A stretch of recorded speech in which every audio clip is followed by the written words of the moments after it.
Kai tik rinkoje pasirodė pirmasis elektrinis ID Buzzas, pagalvojau, gaila, kad toks mažas 5-vietis, kadagi pasirodys ilgesnės bazės elektrinis transporteris arba karavelė. Ir štai mes Lietuvoje jau turim karavelę, kuri yra siūloma ir su dizeliniu, ir su įkraunamu hibridiniu benzininiu varikliu, bet šiandien mes važiuojame elektra. Reikia pirmiausia susirasti, kur igničio laidą įkišti. Ir štai šiame Volkswagene įkrovimo lizdas yra automobilio priekyje. Štai. Dabar galime pakalbėti plačiau apie naująją e-karavelę.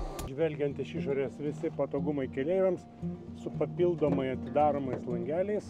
Viduje irgi labai didelių revoliucijų nėra. Čia patvari plasmasė, multifunkcinis Volkswageno vairas. Tikrai matau patogios dirbtinės odos sėdynės, jau čia aukšta klasė, ergonomiškos, su ranktūriais.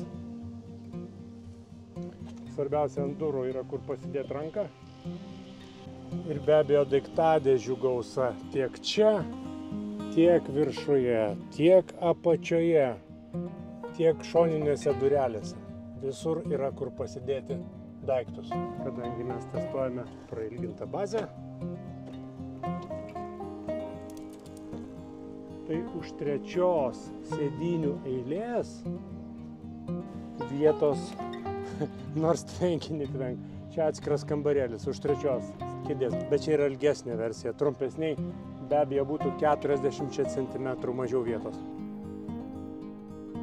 Be abejo visiems, net ir elektromobilių vairuotojams yra įdomu, koks variklis, tai e-karavelės pats paprasčiausias variklis yra nuo 100 kW, antras žingsnis 160 kW ir galingiausias 210 kW. Ir jeigu mes kalbame apie greito įkrovimo stoteles, tai maksimaliai įkrovimo galia yra 125 kW. Na, jeigu lėtojo įkrovimo namų rozetė, gausite maždaug apie 11 kW maksimaliai įkrovos galią. Įsitaisykime salone, pasižiūrėkime, ar čia patogu taip, paįlipimo rankeną. Iš karto galiu pasakyti, labai geras dalykas. O kalbant apie bateriją, tai siūloma yra 64 kWh įkrovos baterija. Su jie galite nuvažiuoti apie 330 km.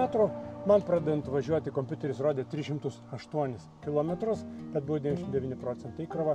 Bet netrukus bus pasiūlyta baterija, kuri leidžia nuvažiuoti dar šiek tiek daugiau. 400 nepasieksite, bet apie 350 tai tikrai. Vidutinės elektros sąnaudos, kurias deklaruoja Volkswagen, tai yra 20, 25, 26 kWh 100 km, bet aš čia po miestą važiuoju, nežinau, ar labai lengva koja, bet nuo 11 iki 17 kWh. Standartinis karavelės ilgis yra 5050 mm, taigi vos daugiau negu 5 metrai, bet čia yra ilgoji versija ir ilgoji versija yra 5450 mm. Atrodo tikrai įspūdingai, bet po miestą važinėti tikrai patogu, dideli veidrodėliai, aukšta sėdėsena, platus apžvalgos kampas, visą tai atperka didelius gabaritus. Be abejo telpa 8 žmonės, tai čia ir daugiavaikėm šeimom ir įmonėm geras sprendimas. Žinot, kas mane maloniai nustebino, durys turi prispaudėją, jeigu aš nestipriai jas uždarau, jos paukšt pačios prisispaudžia iki galo, nereikia trankyti durų. Labai patogu. Elektrinis modelis išsaugojęs ir visus patogumus, kuriuos siūlė ir dizelinis, ir benzininis, tai ir papildomai atidaromi langai, ir patogios sėdynės, ir daiktadėžės, ir USB-C, ir ventiliacijos reguliavimas. Iš esmės visas komfortas, kuris būdavo karavelėje išlikęs, bet turite tylą. Lyrinis nukrypimas, pasižiūrėkite, kaip atrodo šita naujoji e-karavelė šalia senosios karavelės, kuriai apie 20 metų. Na ir dėmesio naujiena, pirmą kartą Volkswagen komercinėse automobiliuose galima pasirinkti skaitmeninio vaizdo galinį veidrodėlį, kai vaizdas transliuojamas iš galo per kamerą. Ir šis veidrodėlis taip pat gali virsti ir vaizdo registratoriumi. Labai svarbu, mažiausiai 4 ISOFIX taškai visame automobilyje ir labai patogiai sulankstomos vidurinės eilės sėdynės. Įlipti galima į galą be jokio vargo.